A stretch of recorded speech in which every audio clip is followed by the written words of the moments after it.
Il y a un moment dans la vie de chaque homme où il se sent attristé par sa vie pécheresse. Cela peut être dans la jeunesse, dans l'âge mûr ou dans un âge avancé. S'il prend la décision de toutes ses forces de changer pour mener une vie meilleure et qu'il devient pire, malgré tout, il aura essayé.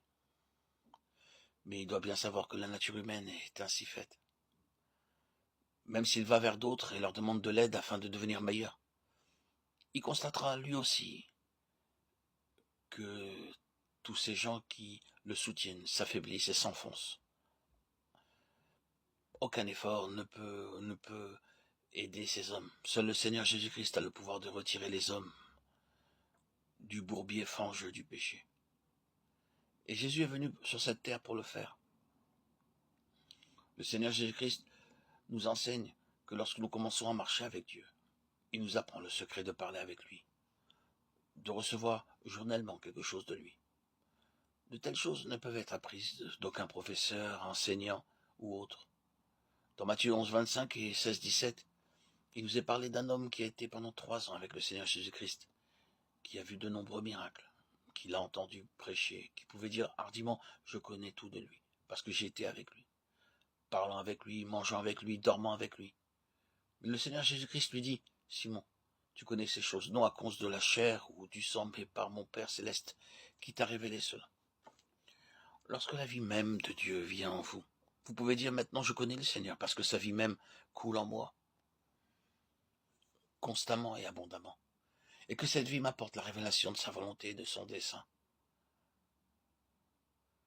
Lorsque Dieu nous a choisis, il nous a choisis pour l'éternité. Et bien que nous puissions faillir et l'attrister, son choix ne change pas. Oh Seigneur, je veux que ces paroles deviennent réelles dans ma vie. Tous les jours de ma vie. Je vous ai choisi du milieu du monde. Jean 15, 19. Je vous ai choisi hors du monde parce que je peux faire de vous mes amis. Jean 15, 15. Dieu nous a choisis. Il nous a choisis pour un but bien précis.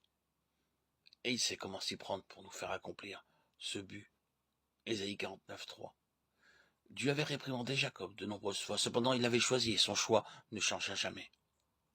Cela demande beaucoup d'années et beaucoup de patience à Dieu pour former Jacob comme un vase élu.